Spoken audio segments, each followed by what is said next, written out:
Newton's laws of motion. There are three laws of motion of Newton. First law, second law, and third law. Third law we have used in the previous sheet, previous chapter. Action and reaction are equal but opposite in direction. First law states that if an object is moving, it will continue to move until external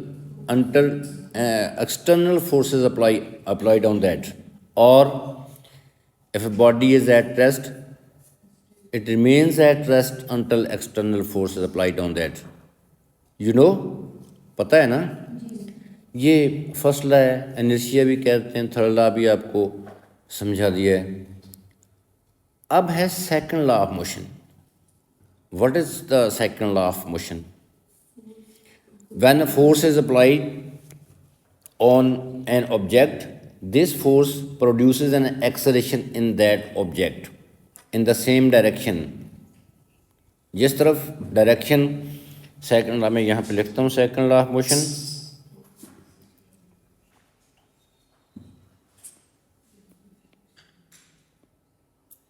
Newton second law of motion.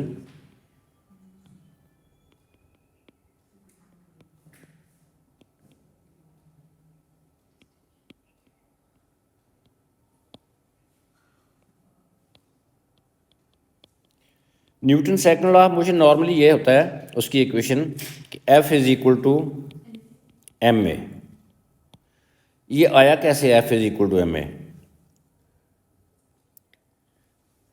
कि acceleration when a force is applied on an object.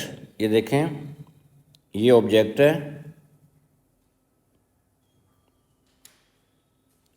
This is an object, और ये force इस पे apply हो रही है. This is N applied force. When this force is applied on this object, this force will produce an acceleration in this object in the direction of the force. अपनी ही direction में इसमें एक acceleration पैदा हो जाएगा, और वो जो एक्सेलरेशन होगा directly proportional to the force होगा. जितनी फोर्स होगी उतना ही एक्सेलरेशन प्रोड्यूस होगा. पता, ठीक है ना? अगर ये फोर्स ज़्यादा है तो एक्सेलरेशन भी ज़्यादा होगा, अगर ये फोर्स कम है तो एक्सेलरेशन भी कम होगा. This means that acceleration is directly proportional to applied force. तो उसको हम ऐसे लिख लेते हैं कि F is directly proportional to A. Proportionality sign को रिमूव करने के लिए हम इक्वल टू का साइन लगाते हैं, तो ये बन जाएगा F is equal to M A, क्योंकि मैस हम जो है कांस्टेंट होता है. देखें, ये एक ऑब्जेक्ट है, इसका मैस क्या है? m. तो ये मैस कांस्टेंट रहना चाहिए, चेंज तो नहीं होता. गाड़ी मूव कर रही हो तो उसका मैस कम तो नहीं हो जाता. तो so this is Newton second law of motion. और याद रखेंगे ये F जो होती है ये नेट फोर्स होती है. हो सकता है इस पर और भी कोई फोर्सेस लग रही हों, ठीक है? ये होती है नेट फोर्स. यही आगे अपने देखना है. ओके, ये मैंने आपको Newton second law of motion पढ़ाया. आज जो इस चैप्टर में ये जो वर्कशीट्स दी हैं, इनमें जिस तरह आपने हॉरिजॉन्टल मोशन भी पढ़ लिया है अभी तक, so far you have studies horizontal motion. और कौन सी पढ़ी है? वर्टिकल मोशन, जिसमें G होता है.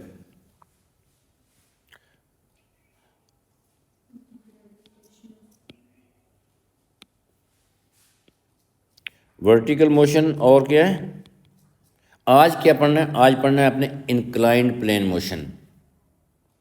ठीक है, inclined plane motion.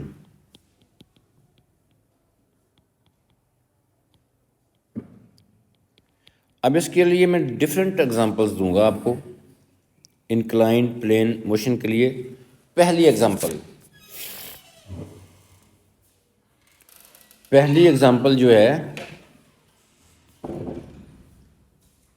Inclined plane motion की,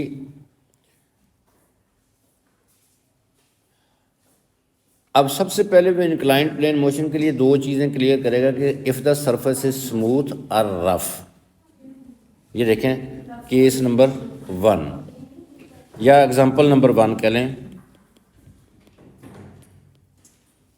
suppose this is inclined plane,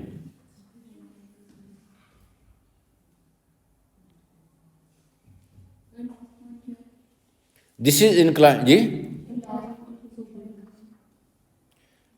There are 3 types of motions: horizontal, vertical motion, inclined plane motion। ठीक है, ये है inclined plane, ये horizontal है।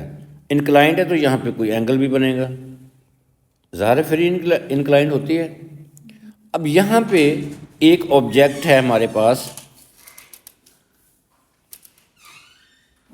ये है ऑब्जेक्ट।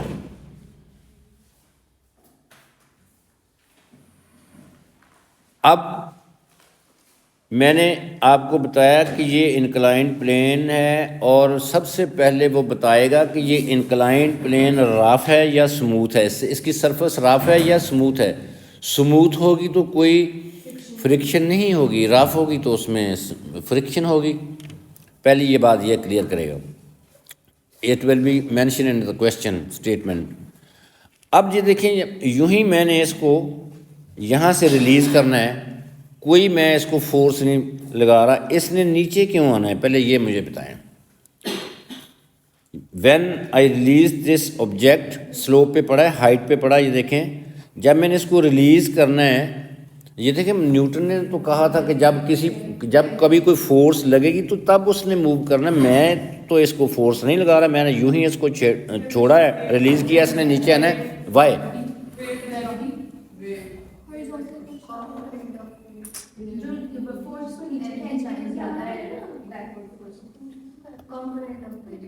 वेरी गुड, ये एक्सीलेंट आंसर। वो कंपोनेंट ऑफ द वेट इसको नीचे लेके आएगा जो अलोंग द प्लेन एक्ट कर रहा है, वो मैं अभी बताता हूँ। नंबर 1 ये देखें, ये लिखा होगा कि सरफेस स्मूथ है, इसका मतलब no friction in this plane. दूसरी बात है कि इसकी मूवमेंट किधर को है, वो डाउनवर्ड, वो इसकी ज़ाहिर है ये मैंने ऊपर से रिलीज़ करना है, डाउनवर्ड मोशन है। अब इस पे पॉसिबल फोर्सेस कौन कौन सी अप्लाई हो रही हैं, सबसे पहले हमने जितनी भी पॉसिबल फोर्सेस हैं वो अप्लाई कर रहे हैं। ये देखें, इधर छोड़ दें, हर कुछ ना लिखें। ये देखें, मैं रिजॉल्व करने लगा हूँ, वेट हमेशा वर्टिकली डाउनवर्ड एक्ट करता है। ये देखें, ये चीज़ जो है मैंने हॉरिजॉन्टल बनाई है क्योंकि ये प्लेन, ये ग्राउंड है, लेवल, ठीक है। अब यहाँ से वर्टिकल हॉरिजॉन्टल पे 90 का एंगल बनाता है, इसका वेट है वर्टिकल, डाउनवर्ड एक्ट करेगा। वर्टिकल ये है ऐसे कि ये है वेट इसका, इधर ये लाइन देखें ऐसे लगती है कि यहाँ पे एंगल बनाएगा 90 का। इसका मतलब ये हॉरिजॉन्टल है, वर्टिकल। यहाँ पे मैंने ये इस लाइन को पूरा नहीं बनाना है, just I have to show this कि इसका वेट वर्टिकली डाउनवर्ड एक्ट करता है। यहाँ पे मैंने लिख लिया mg, क्योंकि w is equal to mg होता है। w लिख दें या mg लिख दें, मैं नॉर्मली मैं mg लिखता हूँ। mg लिखें कि वेट वर्टिकली डाउनवर्ड एक्ट कर रहा है।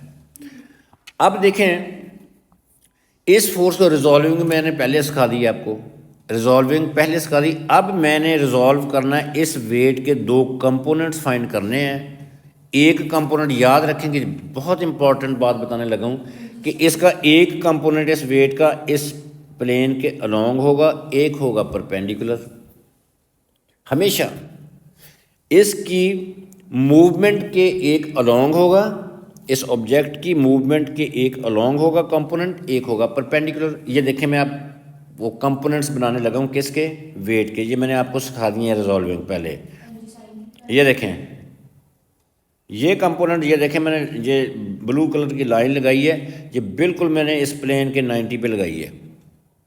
ये देखें, ये ब्लू जो लाइन है इस वेट का कंपोनेंट है और ये प्लेन के साथ 90 का एंगल शो किया हुआ है मैंने। अब यहाँ बनाएं एक एरो, यहाँ बना दिया आपने एरो का ये कंपोनेंट। एक कंपोनेंट जो है वो ये है, ये देखें जो अब बनाई है, ये लाइन लगाई है, ये प्लेन के, ये इसको प्लेन कह रहा हूँ, इंक्लाइंड प्लेन ये है, इसके बिल्कुल ये पैरेलल बनाई है। अब मैंने वेट को रिजॉल्व कर लिया है। अब मैंने बताना है कि ये कंपोनेंट क्या होगा और ये कंपोनेंट हो गया। अब मसला रहेगा कि ये एंगल कितना होगा। बिल्कुल सेम एंगल, आंखें बंद करके लिखना है आपने, जितना थीटा ये है उतना ही थीटा ये है। एंगल प्रॉपर्टीज आपने पढ़ी हुई हैं। ये देखें ना, मैं अगर इसको सीधा ले आता हूँ इधर, ये 90 है, ये थीटा है, ये आएगा 90 माइनस थीटा, ये टोटल फिर ये 90 है, उसमें से वो माइनस करें तो थीटा ही रह जाएगा। तो सो आपको कैलकुलेट करने की ज़रूरत ही कोई नहीं, एक दफ़ा चेक कर लेना कि ये थीटा ही होगा। ये क्या है, ये एंगल क्या है, थीटा ही है। जितना इंक्लाइंड प्लेन बनाती है उतने वेट के कंपोनेंट्स के साथ वो एंगल होता है। ये है थीटा। अब मैं बताऊंगा, कौन बच्चा बताएगा कि ये कंपोनेंट क्या होगा। ये बताएं कि ये कंपोनेंट क्या होगा और ये क्या होगा। ये कंपोनेंट होगा M G sine theta. Okay, ये पहले मैं इसको कर लेता हूँ कि ये एम जी है। ये कंपोनेंट आएगा एम जी साइन थीटा, और ये कंपोनेंट आएगा M G cos theta. Okay, अब मुझे बताएं, Newton third law of motion की वजह से इसका नॉर्मल रिएक्शन भी होगा।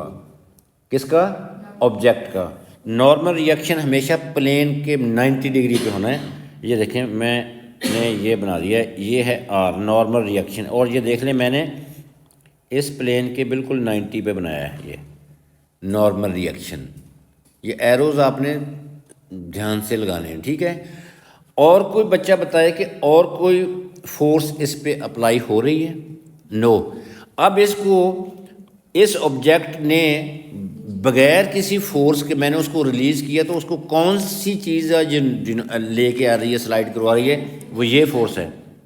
ये फोर्स जो अलोंग द प्लेन, ये फोर्स जो है, ये कंपोनेंट ऑफ वेट जो अलोंग द प्लेन एक्ट कर रहा है, ये इसको नीचे लेके आ रहा है। तो सो इसकी ज़रूरत नहीं है, सिर्फ इसकी ज़रूरत है। इसकी भी ज़रूरत नहीं है अभी हमें, क्योंकि वेट का कंपोनेंट जो है वो ये है, जो फोर्स है। ये क्या है, ये फोर्स है, ये हिडन फोर्स है जो इसको नीचे लेके आ रही है।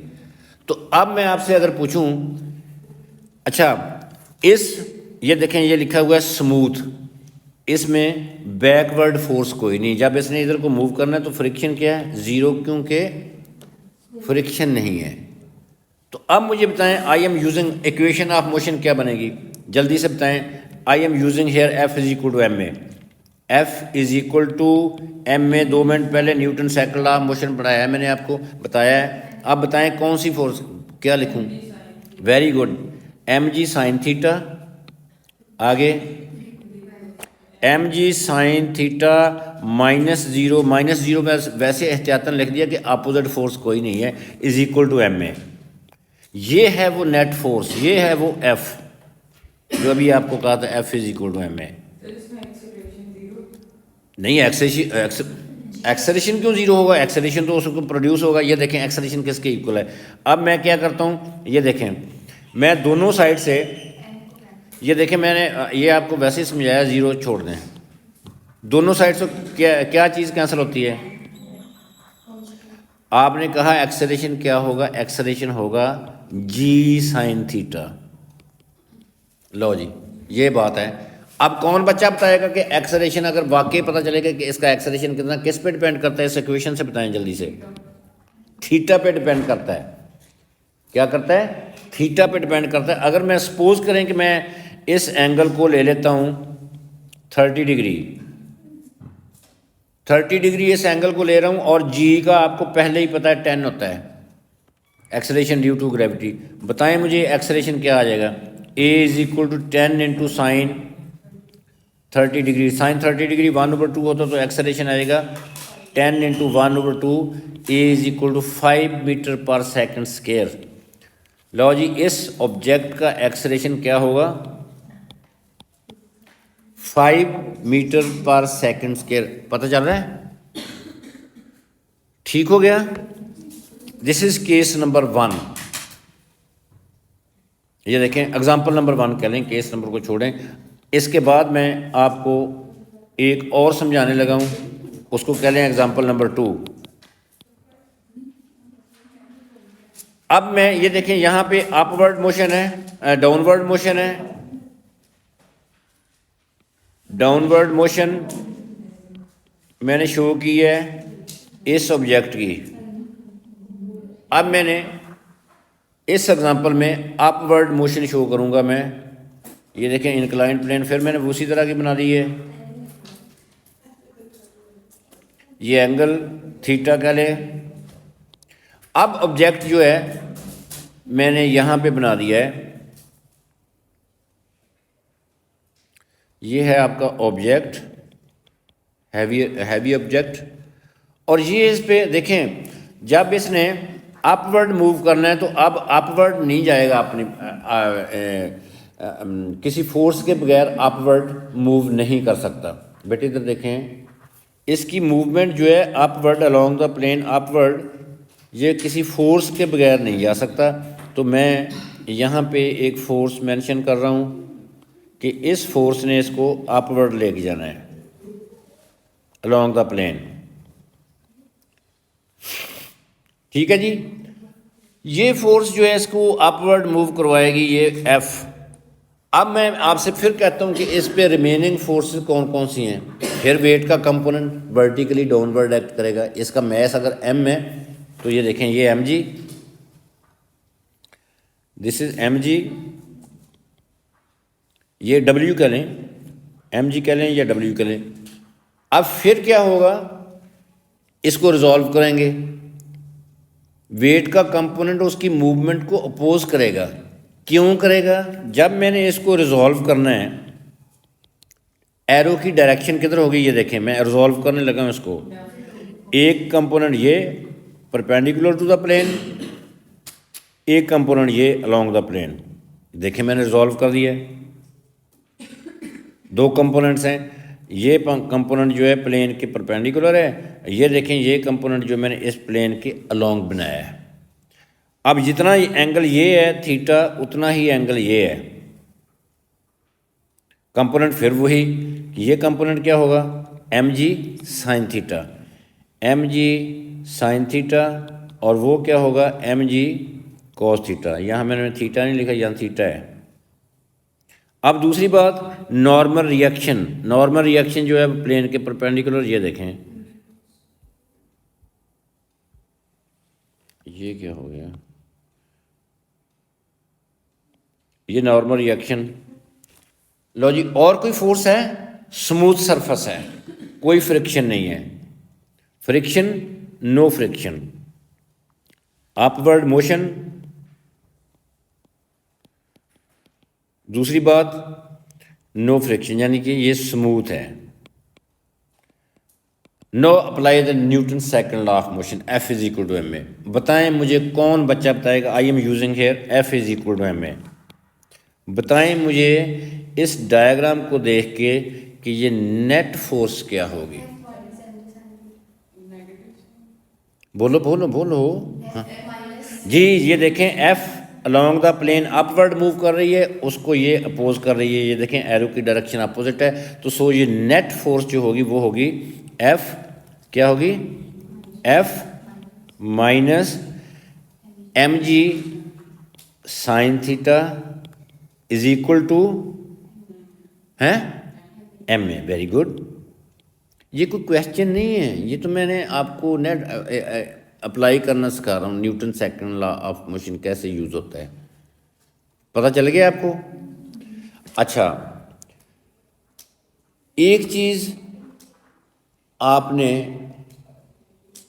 वर्कशीट के क्वेश्चन, पास्ट पेपर्स के क्वेश्चन जो हैं वो जब करेंगी तो कई क्वेश्चन ऐसे आएंगे जिनमें ये चीज़ ज़ीरो होगी, अप्लाइड फोर्स ज़ीरो होगी। आपके हाउ इज इट पॉसिबल कि ये फोर्स फिर इंक्लाइन ऊपर कैसे जाएगा, ऊपर कैसे जाएगा? जब ये देखें, ये कई क्वेश्चन ऐसे आएंगे, आपने पूछने, मेरे से ही पूछना है कि सर ये एफ़ क्यों ज़ीरो हो गया। अब बता रहा हूँ पहले ही, ये एफ़ क्यों है ज़ीरो। किसी केस में ये एफ़ ज़ीरो तब होता है जब ये फोर्स देखें, इसमें मूवमेंट इसकी अपवर्ड है, कोई फोर्स लगेगी तो फिर ही जाना है इसने। बाज कौत ये मेरे लोग कैट में, ये स्लोप है मेरे सामने, ये स्लोप है। मैं किसी सोर्स से अपने हाथ से, सपोज करें कोई ये जो वो होते हैं बॉल है, टेनिस बॉल है, मैं उसको यहाँ से स्पीड देता हूँ तो ऊपर चली जाती है। मैं यहाँ से उसको स्पीड किसी सोर्स से जो वो पार्टिकल जो है वो ऊपर जा रहा है। अप्लाइड फोर्स नहीं है। अप्लाइड फोर्स तब होती है कि इसके इन कॉन्टैक्ट फोर्स उसको ऊपर लेके जा रही है, ये है अप्लाइड फोर्स। ये मैं उसको कोई फोर्स देता हूँ ऊपर चले। मसलन मैं आपको एग्जांपल देता हूँ कि ये मेरे पास एक गाड़ी है, मैं बच्चों को कहता हूँ यार ये इसको ना धक्का लगाओ, गाड़ी स्टार्ट नहीं है।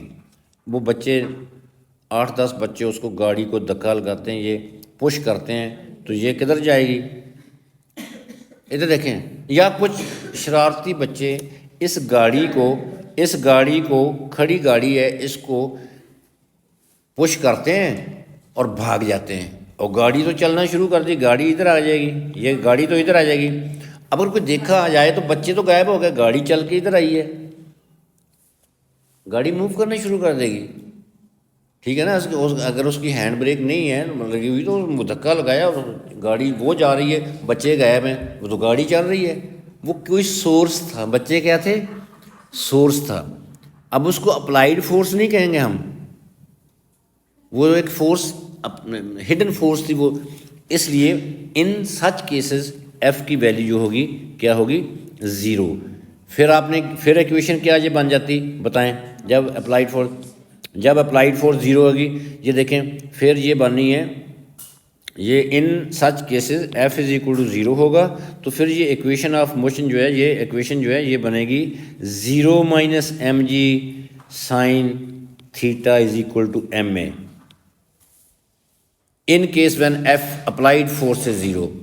ये देखें मैं एम से एम कैंसिल कर देता हूँ, दोबारा से एम से एम अगर कैंसिल हो जाएगा तो दोबारा से ए इज इक्वल टू क्या आ जाएगा, माइनस जी साइन थीटा, जो कि ये शो करता है कि जब देखें माइनस का साइन आ गया, इसका मतलब है कि उसकी मूवमेंट कम हो रही है, उसका एक्सलेरेशन डी एक्सलेरेशन पैदा हो गया। क्योंकि ये देखें ना, ये अगर साइन थीटा की वैल्यू 1/2 है तो ये 10 है, तो नेगेटिव एक्सलेरेशन है। इसका मतलब है इधर देखो, जब स्लोप पे कोई चीज़ जाएगी तो उसकी स्पीड, उसका एक्सलेरेशन जो है वो कम होता जाएगा। तो इस तरह के बड़े क्वेश्चन हैं जो आपको जिनमें अप्लाइड फोर्स जो है वो ज़ीरो है। चलें नेक्स्ट चलते हैं। इसके बाद नेक्स्ट केस है, अब सरफेस अगर रफ है, अगर देखें दोनों एग्जांपल्स मैंने दी हैं, दोनों एग्जांपल्स में स्मूथ सरफेस मैंने ली है कि सरफेस इज स्मूथ सरफेस। दोनों एग्जांपल्स में स्मूथ सरफेसेस हैं। अब example number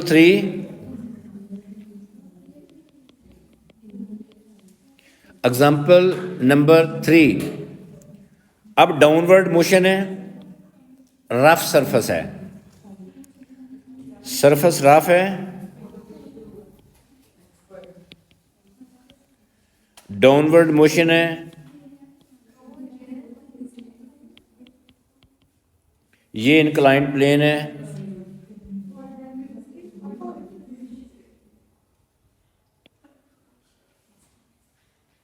this is an inclined plane, और ये inclined plane makes an angle theta suppose, और ये है ऑब्जेक्ट।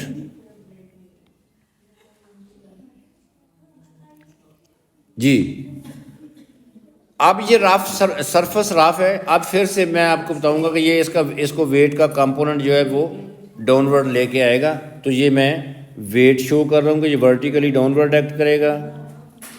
दिस इज एम जी, इसके दो कंपोनेंट्स होंगे, ये रिजॉल्विंग कर रहे हैं हम। एक कंपोनेंट ये, दूसरा कंपोनेंट ये, दूसरा अलोंग द प्लेन, एक परपेंडिकुलर टू द प्लेन। ये राइट एंगल ट्राइंगल, दोनों कंपोनेंट्स के दरमियान एंगल 90 होता है बिकॉज रेक्टेंगुलर कंपोनेंट्स हैं। अब ये एंगल भी थीटा होगा ये वाला। अब ये कंपोनेंट क्या होगा, ये component M G sine theta, और ये कंपोनेंट होगा एम जी कॉस थीटा, और all the possible forces we have to mention here. ये नॉर्मल रिएक्शन, इसकी मूवमेंट को अपोज कौन सी फोर्स करेगी, फ्रिक्शनल फोर्स। तो फ्रिक्शनल फोर्स को मैं स्मॉल एफ से रिप्रेजेंट करता हूँ, मूवमेंट इसकी इधर ही होनी है। अब क्वेश्चन इज रेडी। अब मुझे बताएं, I have to use Newton second law of motion, F is equal to M A, I am using here M, F is equal to M A. कौन बच्चा बताएगा कि नेट फोर्स क्या है, इस डायग्राम को देख। हाँ, अलोंग द प्लेन है, ये एक्ट कर रही है, ये नहीं एक्ट कर रही ना, ये फोर्स ये जो साइलेंट है, इनका कोई अमल दखल नहीं है इन सिंपल केसेस, ठीक है। तो ये एक्टिव है, ये फोर्स एक्टिव है और ये फोर्स एक्टिव है। अब ये अप्लाई, ये दी होगी, ये पता भी आपको F is equal to mu R in case of equilibrium, limiting equilibrium F mu R होता है, अदरवाइज ये गिवन भी होगी। ये डिपेंड करता है क्वेश्चन किस सिचुएशन किस तरह का है। तो नेट फोर्स बेटे क्या होगी, नेट फोर्स होगी हमारे पास एम जी साइन थीटा, ये लिखा है मैंने, ये फोर्स, इसकी डायरेक्शन डाउनवर्ड, इसकी अपवर्ड है, इसकी वजह से मैं यहाँ पे नेगेटिव का साइन ले रहा हूँ, minus F is equal to M A. ये एक इक्वेशन बन गई है, इसमें से फाइंड क्या करना है, कोई चीज़ अननोन होगी, अभी तो मैंने इक्वेशन बनानी सिखाई है, इसमें कोई चीज़ अननोन होगी वो आपने फाइंड कर लेनी है। ओके, इसके बाद नेक्स्ट एग्जांपल है कि अपवर्ड मोशन, वही अपवर्ड मोशन है, तो फिर क्या होगा कि अप्लाइड फोर्स होगी ऊपर को लेके जाने वाली। Example number 3-4, example number 4, upward motion और सरफेस इज रफ। इसके लिए एग्जाम्पल, ये इंक्लाइंड प्लेन बना लें,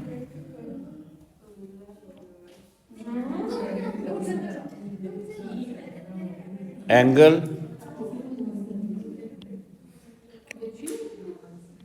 object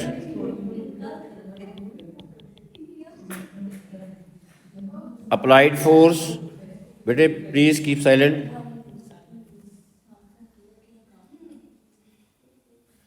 applied force because motion is upward, rough surface है, friction, direction of friction, frictional force downward, small F से रिप्रेजेंट कर रहे हैं हम फ्रिक्शन को।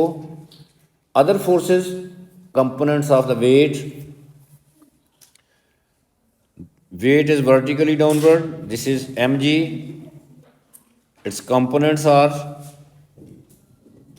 perpendicular to the plane and along the plane, angle theta, normal reaction,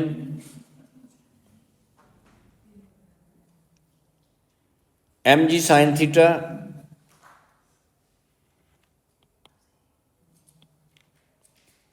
this component is mg sin theta, this component is mg cos theta. Now, we have shown all the possible forces acting on this system. Now, using Newton's second law of motion, what will be, मुझे आप बताएं, what will be the net force? Using Newton's second law of motion, upward motion है, rough surface है, इसको देख के बताएं। I have to use F is equal to M में, मैं ये कह रहा हूँ कि नेट फोर्स क्या होगी। Very good, F capital, this is applied force, minus small F, minus ये भी अपोजिट है, ये देखें, ये अलोंग द प्लेन अपवर्ड है, ये अलोंग द प्लेन, दो फोर्सेस जो हैं डाउनवर्ड हैं। तो so net force Newton second law, according to Newton second law of motion, net force capital F minus small F minus M G sine theta is equal to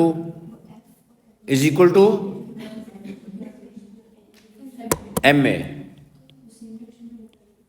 ये है वो net force इस system पे। इसके बाद है children's okay, बाकी कल करेंगे। अभी रिजॉल्विंग और भी है कि डिफरेंट डायरेक्शन से फोर्सेस कैसे अप्लाई हो रही हैं, तो कल करते हैं।